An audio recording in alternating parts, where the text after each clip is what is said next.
mentionné, alors que la situation sanitaire en principauté montre des signes encourageants, le gouvernement princier a décidé d'alléger son dispositif. Ce soir, nous avons voulu aborder l'impact économique que cet allègement allait avoir sur le tissu monégasque.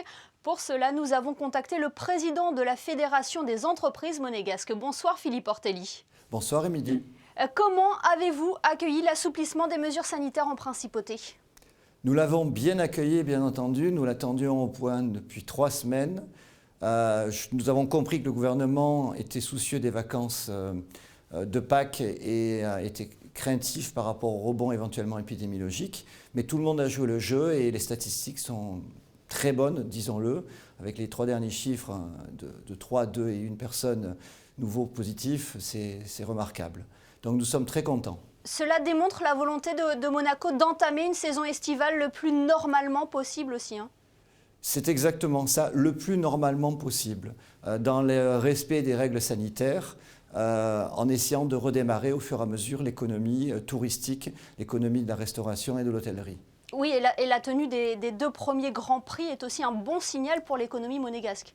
Absolument. Maintenant, pour le premier, les choses sont très limitées à cause des règles de déplacement, de PCR, etc.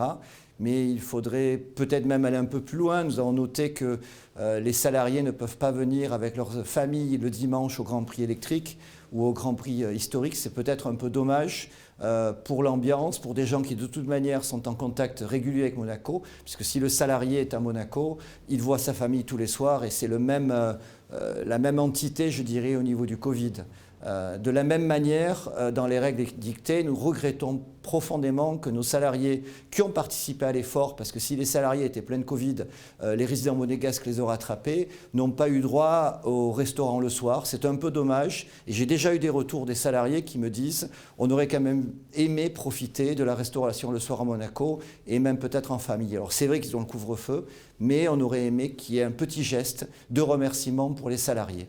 L'État a toujours été aux côtés des secteurs les plus touchés. Selon vous, il est important encore aujourd'hui d'accompagner les entreprises dans cette nouvelle phase qu'est la relance économique ? Bien entendu, et nous avons encore des chiffres qui malheureusement indiquent plus de 4000 CTTR, pas forcément à temps complet, mais l'économie n'est pas repartie. Les chiffres donnés en avril par justement l'INSEE ne sont pas bons. Je l'ai dit la dernière fois que nous sommes parlé, je pense que nous mettrons 3 ans à nous remettre de cette crise.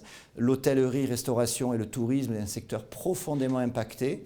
On ne sait pas que va nous donner malheureusement les variants qui émergent au Brésil ou en Afrique du Sud. Tout ça fait qu'il faut être prudent. On peut comprendre la prudence gouvernementale, mais de notre côté, il faut essayer sur le moyen et le long terme d'accompagner le rebond économique le mieux possible. Voilà, parce que vous l'aviez dit, tout cela ne dépend pas de l'activité monégasque uniquement.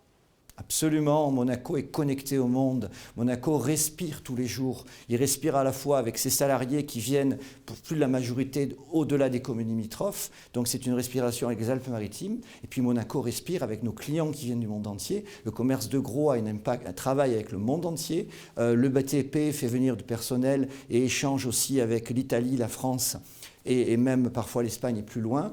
Nous sommes un pays qui est connecté au monde. Et bien sûr, l'hôtellerie-restauration et les événementiels, on a des gens du monde entier qui viennent à Monaco. Donc, il y a toujours cette respiration, inspiration. Si le reste du monde va mal, nous sommes mal. Si le reste du monde va bien, nous sommes bien. Et c'est cet échange permanent qui nous enrichit aussi. Un petit mot sur le télétravail, ça sera ma dernière question. Lui est maintenu, il est même conseillé, il est obligatoire.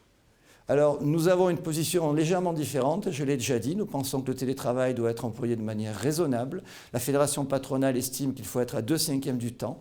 Le terme obligatoire est employé par l'administration et on peut le comprendre. Néanmoins, un bon équilibre de vie humain et juridique, c'est 2/5, 50% maximum du temps. La présence dans l'entreprise fait du bien aux salariés psychologiquement. Ils voient des gens. Les gens n'ont pas tous de grands appartements pour faire du télétravail, avec en plus les enfants qui ne sont plus à l'école en France, etc. Donc nous trouvons qu'il faut trouver un juste équilibre. Nous préconisons 2/5 et le salarié a les moyens de dire « je ne peux pas » et dans ce cas-là, il n'est pas obligé de télétravailler. Mais chacun doit faire des efforts pour télétravailler raisonnablement. Eh bien, merci beaucoup Philippe Ortelli d'avoir été sur notre antenne pour réagir à l'assouplissement des mesures sanitaires en principauté. Merci à vous. Merci à vous, Émilie, de m'avoir donné la parole. Bonne soirée à tous.